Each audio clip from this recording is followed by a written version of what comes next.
Welcome everyone to this video on the alchemy and wisdom of the Capricorn Venus cycle, sage medicine offered by the Circle of Grandmothers, and we're going to be specifically looking at current day crone wise women.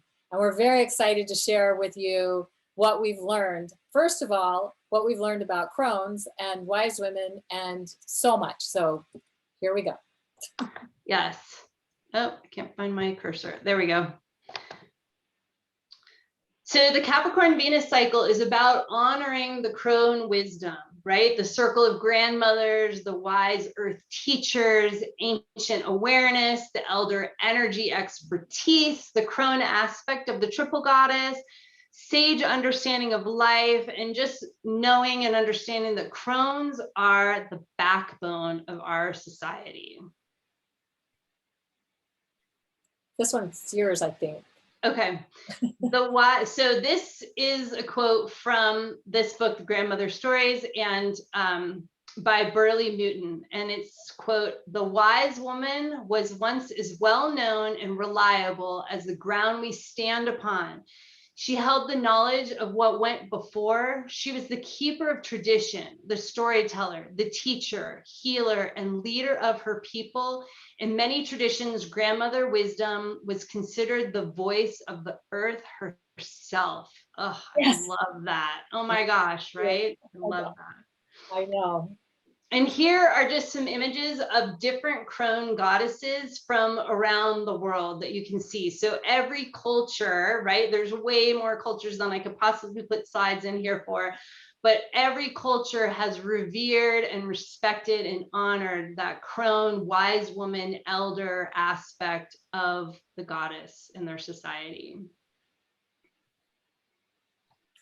So we were looking up definitions of crone, and I came across, not only does crone mean crown, we'll speak about that in a moment, but hag, which of course, as growing up, I know many of people, it's like the old hag and the, the wicked witch of the West and whatever the thing. Hag meant holy.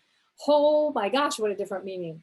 And witch meant wise. So the cronescouncil.org and the Ancient Crone website, and there's a link here, and you'll have access to these slides. You can go check it out. But they talk about how once upon a time, crone, hag, and witch were positive, honoring, respectful words for old women, not what they are today. Crone comes from crown, indicating wisdom emanating from the head. Hag comes from hagio, meaning holy, and witch comes from wit, meaning wise. So crones, hags, and witches frequently were leaders, midwives, and healers in their communities. The meaning of these three words, however, were distorted and eventually reversed during the 300 years of the Inquisition, when the male-dominated church wanted to eliminate women from holding positions of power. Women identified as witches, often older women, crones, and hags, were tortured and burned.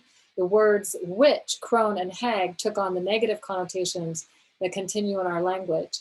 The crone movement, however, is reclaiming, yes, the positive meanings of these words. So if you want to find out more about that, you can definitely connect into the, check out that link.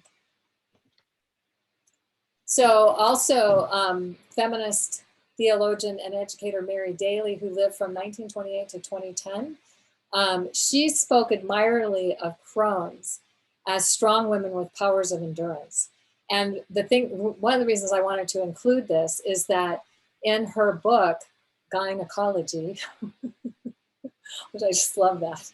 Oh my gosh, so good. She talks about how Merriam-Webster gives us the etymology of chrone, the Greek chronos, meaning the long-lasting, or chronos, meaning time. It would seem eminently logical to think that crone is rooted in the word for long-lasting, for this is what crones are. Now, interestingly, Kronos was a Greek god, the god of time. And so, of course, crone definitely connects into Kronos, if we think about it from that perspective. And Kronos was literally considered by the Romans to be Saturn. So the Romans changed the name to Saturn. So Kronos and Saturn, and I love to write about how Saturn is a feminine planet, not a masculine planet, even though it has a masculine name. So this is just for me proving that. And so basically our opportunity now is for the wisdom elders, including the Crones, to be valued and deeply honored and respected once again as steady, ingenious, courageous, compassionate, wisdom embodied in our wise ones, elders, grandmothers, and grandfathers. So it's not just the wise women, of course, we've got the wise men as well. But, you know, we're looking at the Venus cycle. So this is about the wise women. Yes, I love that. So we're going to look at a few different crones from our current society. And this is Dr. Clarissa Pinkola Estes, who wrote The Power of the Crone. So I'm sure a ton of you are completely familiar with her. And here is quotes from her. So she says a crone comes from crown, just like Kaylin was sharing with us, and that, oh, I've got us in the way. The halo of light around a person's body, right, shines more brightly when a person is clear, filled with love. She's the one who sees far, or has the ability to see, and sees through the heart's eyes and the soul's eyes, right? This is what the crone is. And the crone, she says, teaches us the tres secretos, or the three secrets. One, since you were born gifted, please know you will never, ever lead an ordinary life. Number two, you were made one of a kind and you were meant to be precisely so. And number three, if you are seeking normalcy, please get over it very soon, right? So she's talking about, this is what the crone teaches us, to fully be ourselves, fully in our power, and not concerned about what other people think or what society says or any of the shoulds, right? That the crone is past all that, and that these are the teachings of her. And I love that she has her Mercury in Capricorn and her Mars in Capricorn down there, as well as her South Node too. So beautiful. Yeah, she's definitely wise. And her, I think she's also got a book called The Dangerous Old Woman. Yes. and stories about, you know, the crone. And so highly recommend any of her work. It's just so good. Yeah, and she's the one who's really kind of keeping that ancient, like, oral traditions of the storytelling alive, because a lot of these books are only available as an audio book, right? They're not even written down. So she's telling the stories. I mean, she's just the full embodiment of a modern day crone. So now we're going to look at Jean Shinoda Boland, who is also a modern day crone. Interestingly, she was born on June 29, 1936, and she's turning 86 in 2022 at the time of this recording. So she doesn't have Capricorn per se on her chart, but I found it fascinating that she's Venus in Cancer conjunct the Sun in the Inanna underworld, or the, as we explained. She's me. Yes. That's me. Yeah. Oh my gosh. Venus in Cancer. She has the same meta goddess. Yes. Leo. Oh my God. She's my lady. She's my crone. She is. And she is a medical doctor. She comes from a line of physicians, including her mother, her aunt, two uncles, and her grandfather. And as a psychiatrist and a Jungian analyst and an activist, and she's written several books, and I'll give you a list of all the books she has on the archetypal psychology of women and men and how that inspires our spiritual journey. So she's bringing it all together in that way. She's got so many things that she's been recognized for, including being a woman featured in the Women for America for the World that received an Academy Award for Best Documentary Short Subject in 1987, and in the featured in the 1989 National Film Board of Canada documentary. I love the title, Goddess Remembered. Boland co-founded with her former husband, James Boland, Psychic magazine in 1969. Like, that was definitely ahead of its time. And then it was renamed New Realities in 1977, covering parapsychology and mind-body spiritual subjects. She's been keynote speaker in many things, including the Parliament of the World's Religions. I think she's been at the UN. And then now in 2022, she's going to be a keynote speaker at the Women's Conference in India. So, Wow. yeah, pretty cool. Okay, so she wrote a book called Crones Don't Whine. Love that. Concentrated Wisdom for Juicy Women. I just love that. So good. And in her book that she wrote in 2001, she predicted goddesses in her book, Goddesses in Older Women, Archetypes in Women Over 50. As the baby boomer generation of women pass into this third crone phase, I anticipate that the connotation of the word crone itself will shift to help women recognize the archetypes that become accessible as sources of energy and direction at this time. And then in her book, Crones Don't Whine, Concentrated Wisdom for Juicy Women, she identifies qualities to cultivate as crones. She said, Crones don't whine, they're juicy and they trust their own instincts. They don't grovel, they do meditate. They choose the path with heart. Crones are fierce about what matters most to them. They speak the truth with compassion. They listen to their bodies, reinvent themselves as needed, and savor the good in their lives. So, and again, I think I mentioned this before, but she helped to actually create the United Nations World Conference for Women, and she's going to be a speaker there, and it's going to be happening in India in 2022. And I love how she is, that past quote is just exactly reiterating what Dr. Estes has said as well, right? It's the same message. Yeah. So I got inspired because, wisdom quotes, right? So here's just a few quotes. She says, to know how to choose a path with heart is to learn how to follow intuitive feeling. Logic can tell you superficially where a path might lead to, but it cannot judge whether your heart will be in it. I just thought that was so good. And I'm all about the path of heart, so I had to include that one. I'm proposing that it is time to reclaim and redefine crone from the word pile of disparaging names to call older women, and to make becoming a crone a crowning inner achievement of the third phase of life. Yes, since I'm there, I have to agree with that. She said, life presents us with repeated opportunities to face what we fear, what we need to become conscious of, or what we need to master.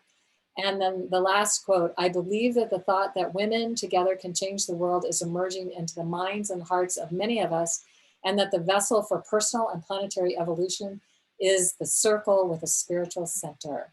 And that's exactly what we're doing here with Venus Alchemy. So how cool is that? Yeah, no, completely, right? I mean, these women are amazing. So this is the list of her books. And many people know about Goddesses in Every Woman. I have that. I also have the Goddesses in Every Man. But one of the books that came out in 1999 that was part of my priestess circle was The Millionth Circle, How to Change Ourselves in the World. And then she wrote in 2013, she came out with another book called Moving Toward the Millionth Circle, Energizing the Global Women's Movement. And so I highly recommend anything that she's written. If you're not familiar with it, familiar with these books, check them out. She's amazing. I want to read like all of them now. So another one of our crones is Betty White, who just passed away, and she is she's done so many first things. It's amazing. So she was the first woman to produce a national TV show. She was the first woman to ever appear on TV. She was the first woman to star in a sitcom. She was the first woman to receive an Emmy nomination. She's Saturday Night Live's oldest guest host after there was this huge Facebook campaign to get her to be the host. In 1954, she defied racist demands to remove Arthur Duncan, a black tap dancer, from her talk show by saying, live with it, and then had her show canceled because she just stood by what she believed. She was an animal rights activist, and she also starred in, I'm sure all of you know, that sitcom Golden Girls, which was really a whole sitcom just featuring 4 crones, right? So even if the message wasn't as progressive as we are at now, it still was so progressive at that time to literally have a show about 4 old women on TV. And I love this picture of her where she's flashing the I love you symbol. I mean, it's turned around, so I hope it still means I love you, but that's my understanding of that symbol is I love you. So she was just a one of a kind, right? She always marched to her own drummer. She always did her own thing. And that's what so much of the Crone energy is about, as well as she has her sun and her midheaven exactly conjunct, along with Venus conjunct all in Capricorn. So she's an underworld Venus, just like me. And I love that, right? So much Capricorn there. A lot of these, because the next person we're going to look at has the same, you know, not Capricorn, but she's got an underworld Venus also. So here we are. So Ruth Bader Ginsburg, oh my God, is she amazing. So she passed in 2020, but she just did so many amazing things to further women's rights and to you know, sort of be an advocate for changing how the world looked at women and their role. So she's also an underworld goddess. She had Venus in Pisces, about 9 degrees from the sun and the morning sky. And so basically Venus had just entered, or was just, if she was in the morning sky, she was just about to come out of the underworld. Sorry, I got that wrong there. Anyway, in 1956, she enrolled at Harvard Law School, and she was only one of 9 women out of 500 men. And interestingly, the dean of the Harvard Law School had the women come to his house for dinner and said, "Why are you taking jobs from men?" Like, that's the kind of stuff they had to deal with. And I was born in 1956, so I felt a little bit of a connection to that. Anyway, she was paving the way for women lawyers and women's rights, and she spent some time doing research in Sweden, a couple of years. And she saw that 20 to 25% of the women there were lawyers or law students. And then and there were a lot of women lawyers, which was not the case in the US. And so that started her thinking that, oh, maybe this could be different here in the US as well.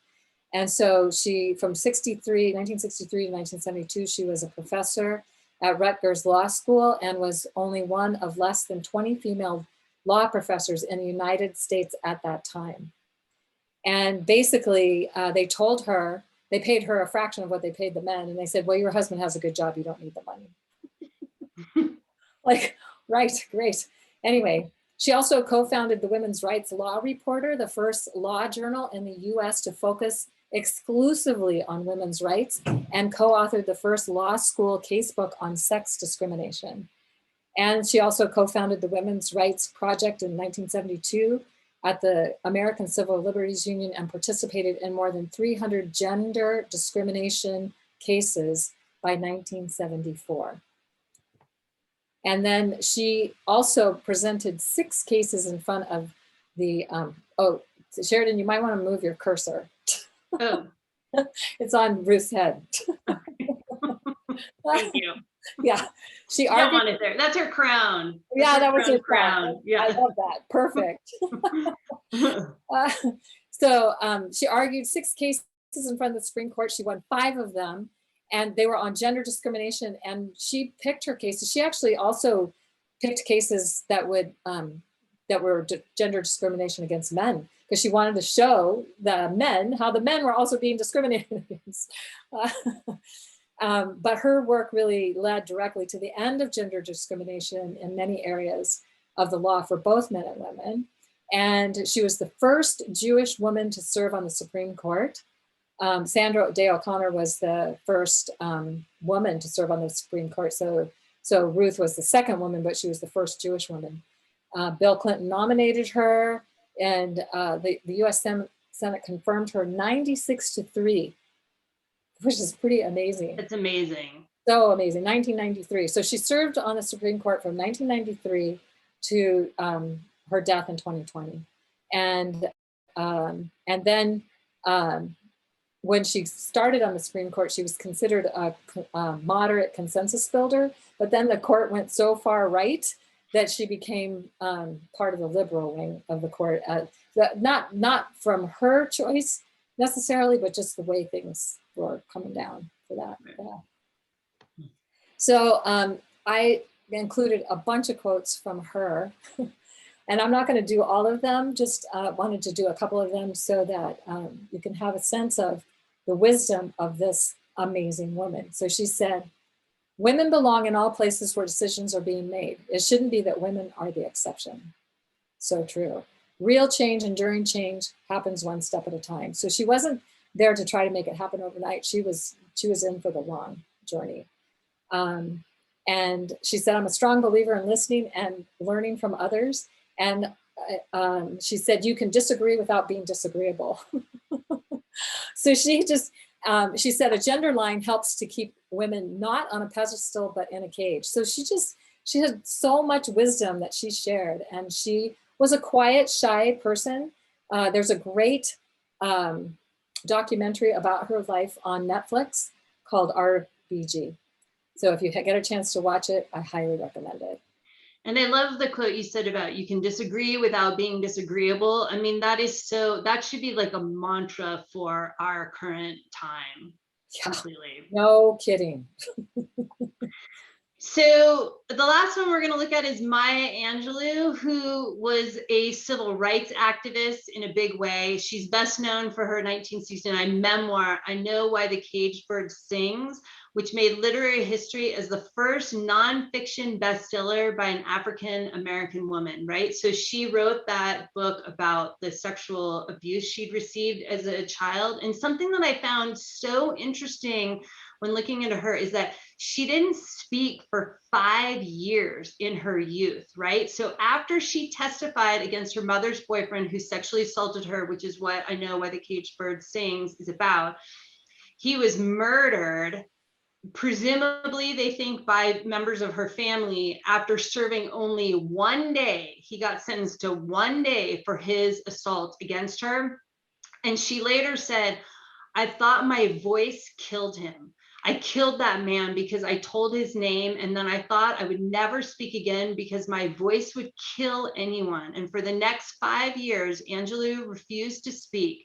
And literature, writing helped her find her voice again. And I find that so interesting because she's really known as this brave, fearless, unrelenting, like voice advocate in the world, right? Who is never hesitant to speak her mind, right? She didn't succumb to the tone policing of like, oh, you shouldn't speak your mind as a woman, and especially not as a Black woman. And she just didn't back down from that at all. So I found it particularly moving that she didn't speak for 5 years in her childhood, right? Because she stands out to me as such a like an uncompromisingly crone voice of our day and age. And then here are some pictures of some crone goddesses in the world. And I love these pictures. I mean, look at the life lived and the imagery in these. And I also just wanted to share that recently I was in Oklahoma. I was born in Tulsa, Oklahoma, and that's where my family lives, my father's family. And I went home for Thanksgiving, and there is a woman who took care of our home and took care of me and my sister when we were little, and her name is Jeanette. And she is like a 5 foot, maybe 5 foot Black woman who is about to turn 90. She'll turn 90 in about like 10 days from now. And I always see her when I go back, and we went down to, this time she wanted to go down to the Greenwood district where the Tulsa massacre occurred and go see the new museum there. So we went down there and we took some time walking down in the Greenwood district, which is just, you know, a fraction of what it was before the fire and the massacre that occurred. As we walked down the street, there was a lot of gentlemen just outside of their shops on the street as we're walking around, a lot of Black men, and they all stopped her. How are you doing, ma'am? What's going on? They wanted to talk to her, and the reverence paid to her as we moved around this just 1 block of the Greenwood district blew my mind. I mean, there was like an older woman from St. Louis who was visiting the museum as well and stopped and wanted to talk to her on the street. We went into the museum and all the tickets were sold out, but they let us in because of her. And I thought, you know, this is how we should treat the crones in our society, right? We should stop them on the street and ask them their stories and pay homage to them, because They're the leaders, they're the ones who know. And the last thing I'll say is that going on this journey with you, Kaylin, I know that you're nowhere near that age, but the wisdom that you have as a wisdom keeper and that sage energy that you bring to this class is so amazing. And I just want to take a moment to like honor and respect you as one of the elder teachers for us. And we're so lucky to have you. Thank you. Oh, thank you so much. I appreciate that.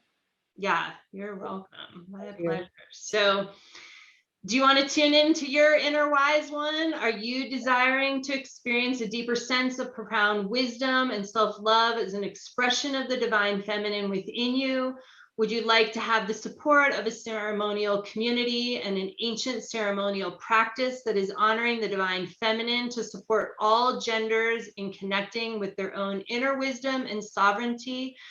Are you interested in having a direct and personally empowering experience of the Venus cycle in all her phases and possibilities, encoded with the keys to personal and planetary ascension? If yes, we would love to have you join our Capricorn Venus ceremonial journey, which is beginning right now in January. Yes, we'd love to have you join us. We'd love to have, everyone has an inner wise woman inside of them, an inner crone that we can learn to access and connect to and to honor and respect and to listen to what she's telling us. And so a lot of this journey will be helping us to really reflect to one another how we are doing that and how we can do that together and how we can bring this energy back into, as Sheridan was saying, so that when the elder women walk down the street, they're being honored. People want to know their stories. People aren't just dismissing them as has been done for so long. So we're very excited and we hope you'll join us. Yes. And here's how you can find us at venusalchemy.com. And you can look for our Capricorn Morning Star Journey right here under the Venus Alchemy classes, or our Venus Signature Series, another class that we offer as well. Quick link to the Capricorn Journey is here. And if you want to sign up for our newsletter, it's right here. So we would love to have you join us and discover, connect to your and all of ours inner crone. Thank you. Thank you.